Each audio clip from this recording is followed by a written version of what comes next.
अस्सलाम वालेकुम, welcome to my channel homeschooling with Sophia.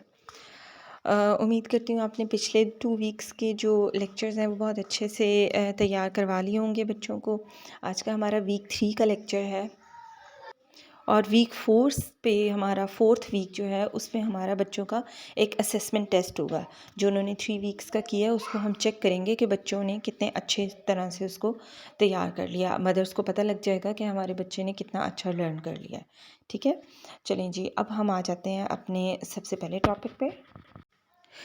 ये सबसे पहले खाना खाने से पहले की दुआ है, क्योंकि हमारी डेली रूटीन में ये दुआ बार बार पढ़ी जाती है, तो बच्चों को इसका तर्जुमा पता होना ज़रूरी है। दुआ भी आनी चाहिए। चलिए हम पढ़ लेते हैं। बिस्मिल्लाहि व अला बरकतिल्लाह। मैंने अल्लाह के नाम के साथ और अल्लाह की बरकत पर खाना शुरू किया। ठीक है, आप जब भी बच्चे को दुआ पढ़ाएं तो साथ तर्जुमा भी पढ़ाएं, वो उनको याद रहता है कि हमने क्या पढ़ा है, क्योंकि इसमें अल्लाह बरकत ऐसे लफ्ज़ इस्तेमाल हो रहे हैं, तो बच्चों को खुद ही आइडिया हो जाता है फिर दुआ पढ़ते हुए कि इसका क्या मतलब होगा। चलें जी, नेक्स्ट हमारा इंग्लिश पे आ जाते हैं। इंग्लिश में हमने 3 अल्फ़ाबेट्स कर लिए हैं, ए, ब और ख। आज हमारा 4th अल्फ़ाबेट है जो है ड। ड, आपने इसको डा नहीं बोलना, ठीक है। डा बोलने से जब डी के साथ आ की साउंड लगेगी तो वो भी डा हो जाएगी, और अकेला डी भी डा होगा, तो फिर बच्चे को डिफरेंस नहीं पता लगेगा। क्योंकि जब हम डी के साथ यू लगाएंगे ना, तो यू की साउंड होती है आ, तो वो डा, डी, ड और आ, वो तब डा बनेगा। अभी आपने सिर्फ इतनी आवाज़ निकालनी है कि मुंह से निकलते ही रुक जाए, ड ड। ठीक है, चलिए अब हम रीड कर लेते हैं। ड ड्रम, ड डॉल, ड डक, ड डॉग। ठीक है, सब वर्ड्स हैं ड के साथ। आप और भी डिफरेंट साथ ऐड किया करें और वो भी बताया करें, वोकैबलरी भी बढ़ती है बच्चे की। यहाँ पे हमने ड की प्रैक्टिस करवानी है, बच्चों को लिखवाना है। कोई इतना मसले की बात नहीं है कि पूरे पूरे पेजेस लिखने हैं, बस आपने जितना भी हो जाए, चाहे वाइट बोर्ड पे हो चाहे कहीं भी हो, बस ड लिखना आना चाहिए बच्चे को। अच्छा, यहाँ पर क्या है कि आपने साउंड्स के साथ मिलाना है। अच्छा, ये आपने कैसे करना है, आपको इस चीज़ के बारे में भी थोड़ा बताऊँ। आपने चीज़ है ना, सबसे पहले जो पिक्चर बनी हुई है जैसे एप्पल, तो आपने बोलना है एप्पल, एप्पल। साउंड कहाँ से स्टार्ट हो रही है, एप्पल, तो बच्चा खुद से साउंड को गेस करेगा, ए।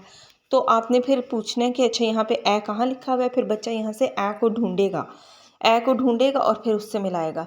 फिर जैसे नेक्स्ट आ गया बलून, तो आपने फिर पूछना है बलून, उसको ना प्रोमिनेंट करना है आपने फर्स्ट वर्ड को, ताकि वो गेस कर सके। अच्छा, नेक्स्ट पे आ जाए। यहाँ पे भी आपने सेम वही काम करना है कि ड्रम, ड्रम, ताकि वो ड को गेस कर सके और फिर वो यहाँ पे लिखे। ठीक है, आपने हेल्प करनी है बच्चों को, साउंड्स उनको बार बार प्रोमिनेंट करके बतानी है। एलिगेटर, बनाना, डॉल, इस तरह करके आपने प्रोमिनेंट करके उनको साउंड्स बतानी है, ताकि उनको गेस करने में आसानी हो कि कैसे हमने गेस कैसे करना है, कौन सी साउंड को ज़्यादा हमने, वो पहली वाली कैसे साउंड हम निकाल सकते हैं। ठीक है, चलिए नेक्स्ट हम आ जाते हैं अपने मैथ्स पे। 4, आपने 4 कैसे रीड करवाना है बच्चे को, काउंट करके। 4, ये जो जितने भी डिजिट्स होते हैं ना मैथ्स के, उनको काउंटिंग के साथ याद करवाने हैं। Ball, 1 2 3 4, 4 balls. ठीक है, और लिखने का भी बता दें कि पहले इस तरह फिर इस तरह, उसको भी काउंटिंग से बताएं। 1 2 3, इस तरह लाइन करके आपने 4 को ड्रॉ करना है, जैसे ये ऊपर हुआ है ना 1 2 3।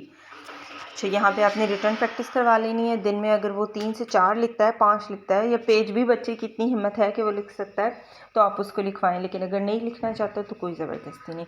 यहाँ पे भी आपने काउंटिंग करवानी है। How many apples are there, 1 2 3 4।